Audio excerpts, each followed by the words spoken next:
You're about to see how to make the world's best homemade pizza. What you don't know is that it's the world's best because of this ultra secret ingredient. Should I really spill my best kept secret? Yeah, I'm that nice.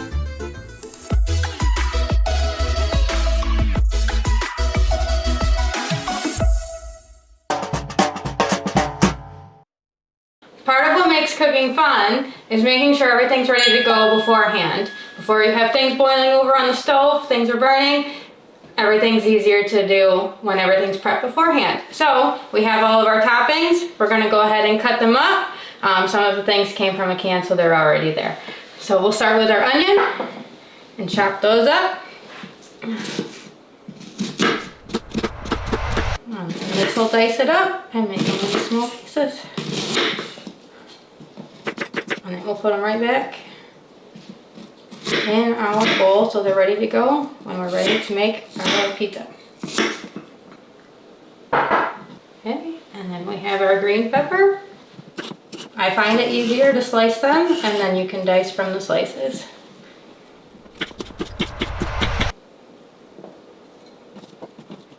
And there are our veggies. Now we're going to take a minute to talk about the great debate of pizza toppings. We have pepperoni, because what pizza doesn't have a pepperoni? We have Canadian bacon or ham, whichever you prefer. We use Canadian bacon because it's also good for breakfast the next day. And then we've got some veggies, our green pepper and our onion, because, you know, we want to be a little healthy. We're raising our family. Onion also adds great flavor to everything. And then we'll skip over these for a second. And then we've got black olives. We like black olives on our pizza. If you don't, so be it. Back to the mushrooms. Those are there for one person and one person only. That would be my husband. He likes fungi because he's a fun guy. And my 7-year-old loves that joke, so we had to make sure it was in here. So that's for you, big guy. And we're gonna dice the Canadian bacon as well because you want small pieces to go on your pizza so everything's dispersed evenly across it.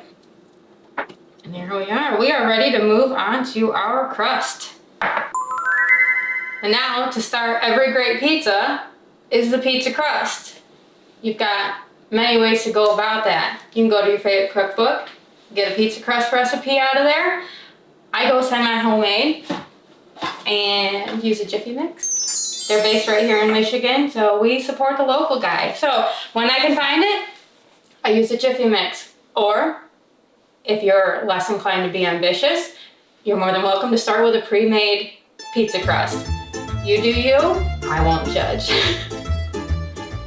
If you're going the homemade or the semi-homemade route, you are going to want a flat surface to knead your dough on.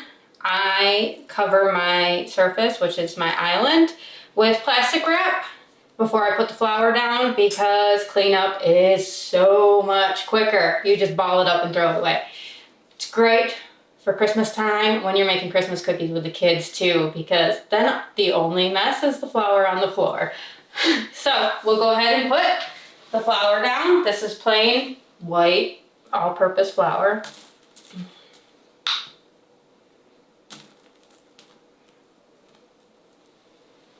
And then we have our dough that we made, following the directions on the box. Just pour it out into our flour pile. And then we'll knead it until it's not super sticky anymore. So it's already starting to lose some of that stickiness. We'll just keep working the flour through the dough every time we find a sticky spot. And there we are. Next step is greasing your pan to get ready for your pizza crust dough. I use Crisco, you can use butter. I do recommend some form of semi-solid oil. The looser it gets, the soggier your pizza crust gets. These will help your pizza crust maintain crust. So I use Crisco, nice shiny greased pan, And then we'll just throw our dough ball on it. And then, easy peasy clean up. Fold it right up there and toss it away. And now we're gonna work our pizza into, you guessed it, a circle. I'm gonna grease my fingers and you'll just press the dough out to the edge of your pan. Grease as needed. The dough still will be a little sticky as you push it to your edges.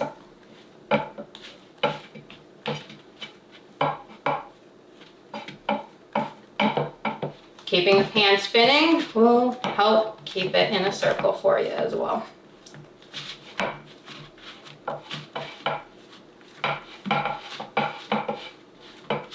It's kind of like a little merry-go-round for your pizza.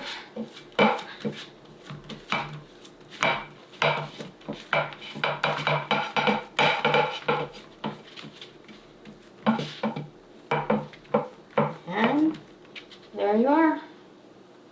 Pretty pizza crust. Now, just in case you didn't know this trick, I know everybody's upset when you buy a pizza from wherever and all of your toppings bubble off because the pizza crust bubbled like crazy. You're gonna do the same thing you do to a baked potato that you throw in the microwave to keep it from exploding. You stab it with a fork a few times.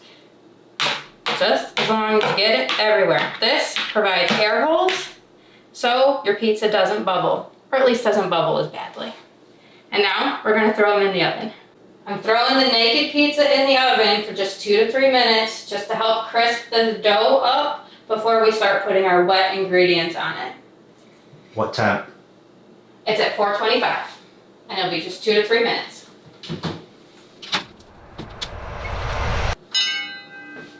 All right, so our pizza has pre-baked for a few minutes. See, no bubbles.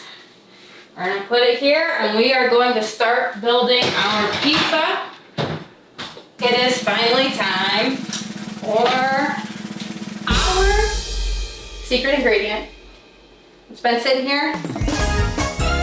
We're gonna brush it on and then we are going to throw the crust back in the oven for a few minutes just to bake it into the crust. Aren't you going to tell me what that secret ingredient is? You know, if you hang tight with me, we're gonna build our whole pizza and then I will tell you what the secret ingredient is that's gonna make your pizza out of this world. So can you hang tight with me for just a minute? So can you subscribe? Can you hit the notification bell? And then, you know, have delicious pizza in a few minutes. You're asking a lot. I know, and I'm really sorry, guys, but it will be well worth the wait once you try this pizza, okay? I promise. So I have spread our secret ingredient on. I'm gonna throw it back in the oven for just a few minutes. It smells amazing already. Back in the oven it goes for just a couple minutes to bake that flavor in.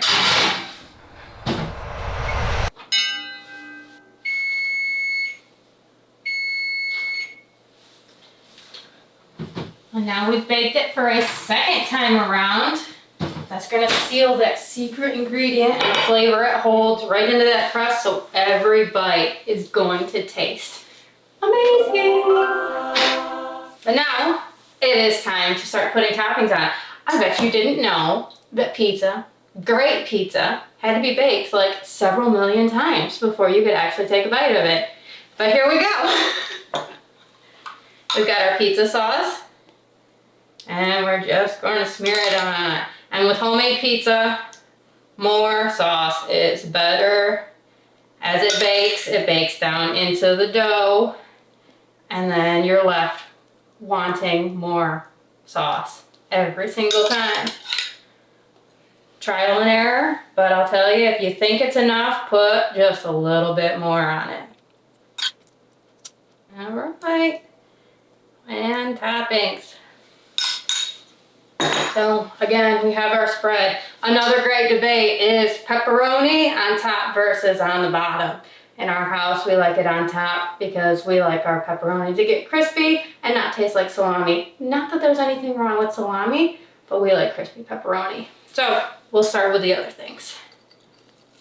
Start with our onion, and you want to sprinkle everything pretty evenly across the whole pizza so that no bite gets crazy amounts of just one flavor. Bye. No, just one flavor. Bye. That one didn't want to be eaten. Sorry, he ran away.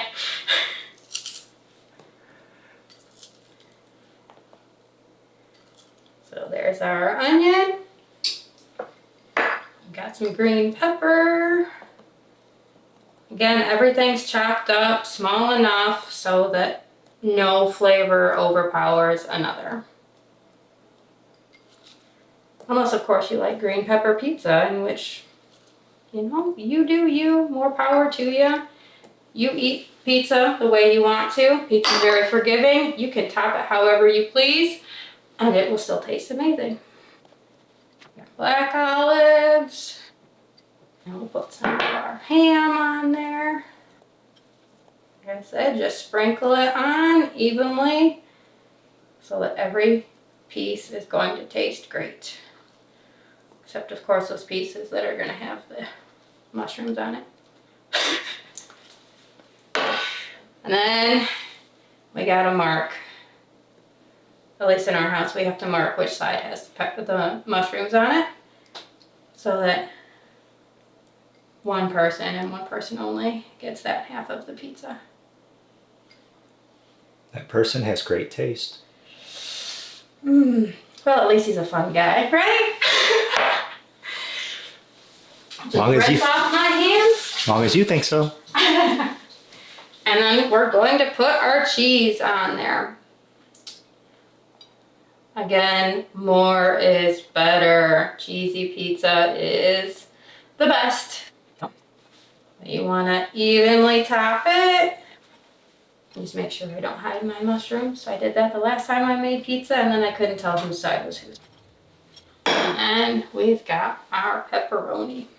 I work my way from the outside of the pizza in. You do it however works best for you. And then again, like I said, the pepperoni being on top of the cheese will make the pepperoni get crispy, which is the way our house likes it. And there it is. Rinse my hand one more time. And for the final time, we are going to throw this pizza in the oven. We're still set at 425 and roughly 20 minutes, 25 minutes. Keep a close eye on it just to make sure that your cheese and your pizza crust do not burn. 20 minutes is a rough estimate to at least start checking it.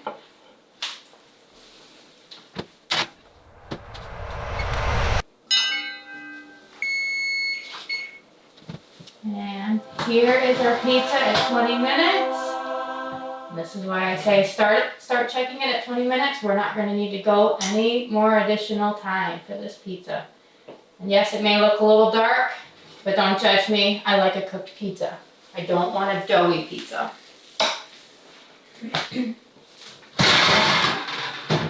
Doughy pizzas, in my opinion, make for a less than amazing pizza. And all of our toppings stayed even, distributed, no bubbles in that pizza crust. Looks and smells delicious.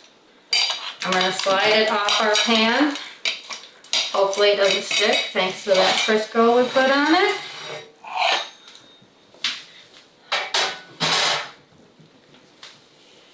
Let's see if we can find those mushrooms we put on there. There's one, so the other one's right here. So this half is declared for one person and one person only. Now, while this pizza cools for just a few minutes before we take that first bite out of it, I am going to tell you what that secret ingredient is. You thought I forgot. Joke's on you, I almost did. So, what I like to put on that base layer of pizza is a little mixture of Better Than Bouillon roasted garlic flavor.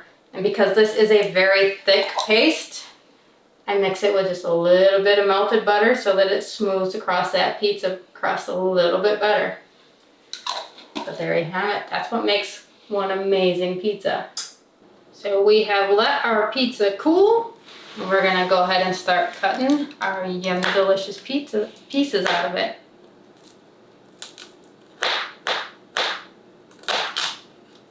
Nice crunchy crust. And fair warning, this pizza is still going to be extremely hot. So take first bites with caution every time. Let's see what we've got here. I don't know if you can see that steam still coming off of it, but it's there. This is still one hot pizza. Ready? Mmm. You want a bite? You want first bite? I think I'm ready to take it.